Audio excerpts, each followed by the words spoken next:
الحمد للہ رب العالمین والعاقبۃ للمتقین والصلاة والسلام علی سید الانبیاء والمرسلین وعن عائشة رضی اللہ تعالی عنہا ان النبی صلی اللہ علیہ وآلہ وسلم حین توفی سجی ببرد حبارۃ، یہ مضاف الیہ بھی بن سکتا ہے اور موصوف صفت بھی بن سکتا ہے، دونوں شکل اس کی بن سکتی ہیں۔ متفق علیہ۔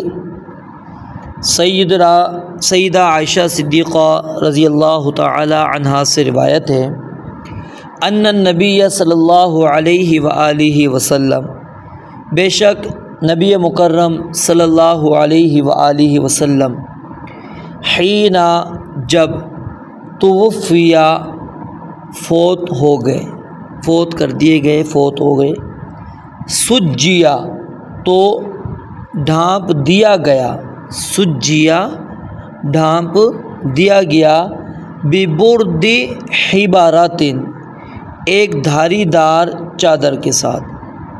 حبارہ کہتے ہیں بیل بوٹے والی جو چادر ہوتی ہے، اور برد کہتے ہیں دھاری دار کپڑا، دھاری دار چادر۔ جب نبی علیہ السلام فوت ہو گئے تو سجیا، آپ علیہ السلام کو ڈھانپ دیا گیا، ببرد حبارۃ، دھاری دار چادر سے۔ یہ ڈھانپنے کا جو عمل تھا یہ غسل سے پہلے کا ہے۔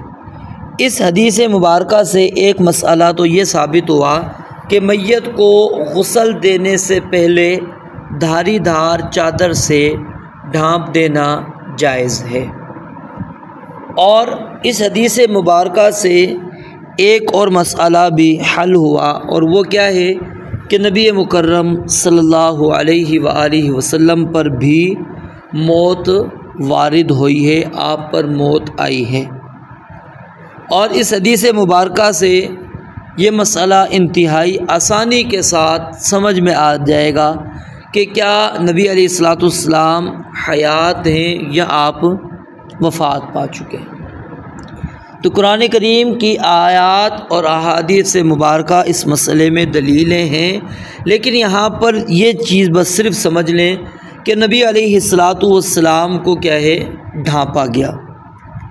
ظاہر ہے یہ جو عمل کیا گیا ہے وہ کن کے ساتھ کیا جاتا ہے؟ جو فوت ہو جائے۔ جب بندہ فوت ہو جاتا ہے تو اس کے اوپر چادر ڈال دی جاتی ہے، اس کو غسل دیا جاتا ہے، اس کی تجہیز و تدفین کے معاملات ہوتے ہیں۔ کیا اللہ کے نبی علیہ السلام ان سارے معاملات سے نہیں گزرے؟ اگر آپ کہتے ہیں کہ نہیں گزرے تو پھر تو چلو ہم اس کا کوئی نہ کوئی حل دوسرا نکالنے کی کوشش کرتے ہیں۔ اگر آپ کہتے ہیں کہ نہیں گزرے ہیں تو پھر کیا زندہ شخص کے ساتھ یہ معاملات کیے جاتے ہیں؟ یقیناً یہ اس کے ساتھ کیے جاتے ہیں جو فوت ہو جاتا ہے۔ تو یہ نبی علیہ السلام کے حیات النبی کا جو مسئلہ ہے بڑی آسانی سے حل ہو گیا، کیونکہ اگر آپ کی وفات نہیں ہوئی تھی تو پھر آپ کے ساتھ فوت ہونے والوں کے ساتھ جو عمل کیا جاتا ہے وہ آپ کے ساتھ کیوں کیا گیا، اور صحابہ کرام رضوان اللہ علیہ مجمعین نے کیا، اور آپ کے عزیز و اقارب، آپ کے ساتھ محبت رکھنے والے، پیار کرنے والے صحابہ ہماری طرح نہیں تھے، ان لوگوں نے یہ کیا۔ کیوں؟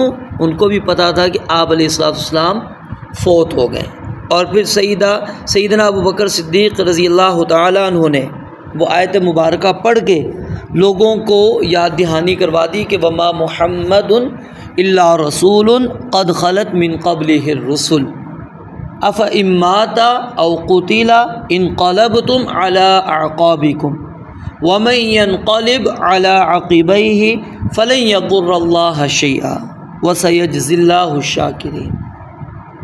انک میت وانہم میتون کل نفس ذائقۃ الموت وانما توفون اجورکم یوم القیامہ افإن مت فهم الخالدون۔